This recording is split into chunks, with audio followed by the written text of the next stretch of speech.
You just got the raise, the one you have been waiting for. The number in your bank account finally looks the way you always imagined it would. And for about 2 weeks, maybe 3, everything feels different. Then one morning you wake up and it feels exactly like before. The money is still there, but the feeling is gone. And you cannot explain why. This is not a personal failure. It is not ingratitude. It is not even psychology in the way most people mean that word. It is something older. Something wired so deep into your nervous system that no amount of money, success, or willpower can override it. Your brain is not broken. It is doing exactly what it evolved to do. And that is the problem. To understand why you can never feel rich enough, you have to go back. Not to your childhood, not to your parents. Further than that, you have to go back roughly 2 million years to a version of you that looked different, lived differently, and faced a world that would be unrecognizable today. But who shared one thing with you completely? The same basic brain. That ancestor of yours did not have the luxury of feeling satisfied. Satisfaction is dangerous when you live in a world that can kill you. A predator does not announce itself. A drought does not send a warning. The tribe that stopped scanning, stopped wanting, stopped feeling that something was missing would be the tribe that got caught off guard. So your brain learned never to feel fully settled. It learned to reset its sense of normal. Constantly. Automatically. Without asking your permission. Scientists call this process hedonic adaptation. The psychologist Philip Brickman named it decades ago, but the mechanism itself is ancient. Brickman studied lottery winners and found something that should have been impossible. Within a year of winning, most of them reported happiness levels nearly identical to where they had been before. The money had not moved the needle, not because they were ungrateful, but because their brain had recalibrated what normal felt like. Your brain does not measure wealth in absolute terms, it measures wealth in relative terms. Always. It is constantly asking not how much do you have, but how much do you have compared to what you had before, and how much do you have compared to the people around you. These are the two engines driving your sense of financial well-being, and neither of them ever stops running. Think about the first time you earned a salary that felt like real money. Do you remember how it felt? The first paycheck? You could not believe it was real. 6 months later, it felt ordinary. A year later, it felt tight. The number had not changed, but your baseline had silently shifted upward until the number no longer impressed you. That is hedonic adaptation at work. Your brain absorbed the new reality, filed it under normal, and started scanning for what was still missing. And what is still missing is always something. This is not an accident. The neuroscientist Kent Berridge at the University of Michigan has spent years studying what he calls the wanting system. He found that the brain's dopamine circuits are not actually about pleasure. They are about anticipation.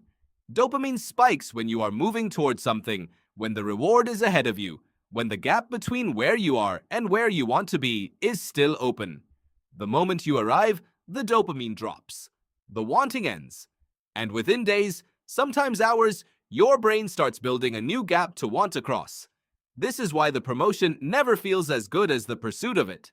This is why the house you dreamed of feels ordinary within a few months of living in it. This is why the salary that once seemed impossible now seems like the floor instead of the ceiling. Your brain is not sabotaging you. It is doing its job. It is keeping you hungry. It is keeping you moving. In a world where survival depended on never being complacent, that wiring kept your ancestors alive. In a world where you already have enough, it keeps you restless. But there is a second force working alongside hedonic adaptation, and it may be even more powerful. It has a name that sounds almost polite for what it actually does to you. It is called social comparison, and it is relentless. The psychologist Leon Festinger proposed in the 1950s that humans have a fundamental drive to evaluate themselves, and that when objective measures are unavailable, they do so by comparing themselves to others. He was right, but he could not have imagined the scale at which that drive would operate in the modern world. Your ancestors compared themselves to roughly 150 people, the size of a tribe. That is the number Robin Dunbar at Oxford argues the human brain evolved to track. 150. That is who existed in your ancestors' social world. That is who set the benchmark for what normal looked like. Today, you are exposed to thousands of people daily, millions if you include media and social platforms, and your brain is still running the same comparison software it always ran, but now it is running it against a sample that is no longer representative of reality. You are not comparing yourself to the median, you are comparing yourself to the visible. And the visible is a curated highlight reel of the wealthiest, most successful, most attractive outcomes across the entire global population. Your brain was never designed to process that. It does not know the difference between a neighbor and a stranger in Dubai. It just sees, they have more. And it registers that as a gap. The result is a phenomenon economists call the hedonic treadmill. You run, you earn, you achieve. And the treadmill speeds up just fast enough that you are always running at the same intensity, always feeling the same sense of striving, never actually arriving. Economist Richard Easterlin documented this at the national level in what became known as the Easterlin paradox. He found that as countries grew wealthier over decades, the average reported happiness of their citizens did not increase proportionally. People in richer countries were not significantly happier than people in poorer ones above a certain threshold of basic security. The country was richer. The people still felt the same, because everyone's baseline had risen together. This is the trap. It is not the amount. It is the distance between where you are and where you think you should be. And that distance is always being recalculated. Always. The moment you close one gap, your brain identifies the next one. This is not a flaw in human psychology. It is the feature that drove exploration, invention, ambition, and survival across 2 million years. But it is also the reason that accumulating more rarely produces the lasting sense of financial peace you expect it to. There are people who understand this and live differently because of it. Research by psychologists Sonia Lyubomirsky and Kenan Sheldon suggests that intentional activity, meaning deliberate practices like gratitude, novelty, and genuine social connection, can counteract adaptation in ways that passive wealth accumulation cannot. Not because those practices are morally superior, but because they engage the brain in a fundamentally different way. They keep experience fresh rather than letting it be filed under normal. They create contrast where the brain would otherwise flatten everything into a baseline. The ancient Stoics stumbled onto a version of this without the neuroscience. Seneca wrote about negative visualization, the practice of imagining losing what you have in order to feel the weight of its value again.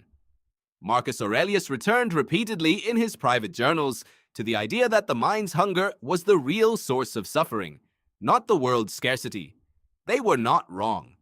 They were working with a brain identical to yours, in a world that was, by modern standards, extraordinarily scarce, and still they noticed that more did not produce peace. You feel this too. You have probably had moments, maybe brief ones, maybe on a morning when nothing extraordinary happened, when you felt something that resembled enough. Not abundance, not wealth, just enough. And if you think back to those moments, they probably did not involve money at all. They involved attention. They involved being in the present. They involved the absence of comparison, which means your brain is capable of settling. It just needs specific conditions to do it. Conditions that modern life, with its constant stream of comparison signals and achievement cues, almost never provides by accident. So what do you do with this? You cannot uninstall the wanting system. You cannot opt out of hedonic adaptation. You cannot make your brain stop comparing. But you can understand that the feeling of not being rich enough is not a signal about your actual financial reality. It is a signal about your brain's ancient job. And once you know that, you can start to watch the signal without being ruled by it. You can notice the gap your brain is generating and ask whether it is real or manufactured. You can interrupt the comparison before it rewrites your baseline. You can create moments of contrast deliberately instead of waiting for your circumstances to supply them. Tonight, before you check your balance or your portfolio or what someone else earned or bought or achieved, you might try something different. You might sit with what is already there. Not because it is enough by some objective measure, but because your brain is never going to tell you it is enough on its own. That is not its job. That never was its job. The raise you got 2 weeks ago and already stopped feeling is still there. It is still real. Your brain just filed it under normal. And now it is scanning for what is still missing. That is exactly what it evolved to do. The question